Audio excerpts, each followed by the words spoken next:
Hello, it was on this day in 2018 that Thomas Keating died.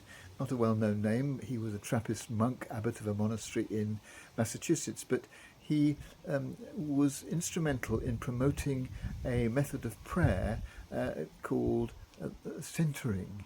And I thought this might have value not just for those who like to pray, but also for any of us who want to explore our relationship to ourselves and to the world around us.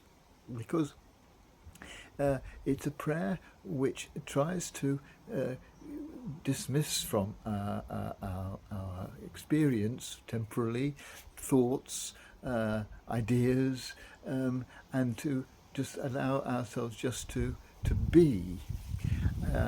Sometimes it's helpful to settle ourselves, to get comfortable, to allow ourselves to be consciously either in the presence of God, if that's our way of thinking, or in the presence of the natural world, or of the quietness of our own room, just to allow ourselves to settle and to be there.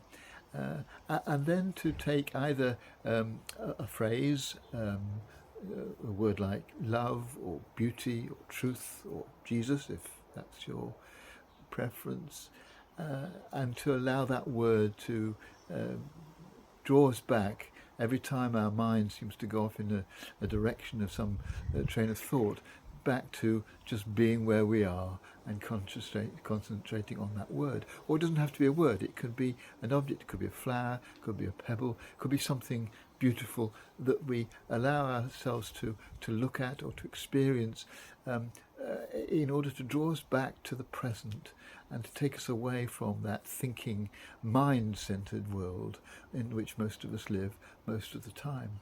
The point of this is to allow ourselves to let the presence that is around us, if it's the presence of God, the presence of beauty, to really enter into us and become part of us, to get to the centre of our lives. And it makes the assumption that there is a truth, there is God in the world.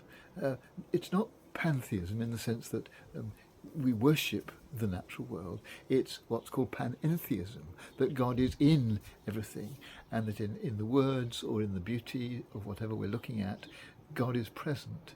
And by focusing on that, not thinking about it, but just allowing it to become part of our experience, then we're allowing ourselves to become at one with the God who created the world, or with the world in its natural beauty, the spirit of the world, to become one with that, and to allow ourselves to just delight in it. And so thank you, Thomas Keating, and others who promoted this kind of prayer. I have to say I've not terribly good at it.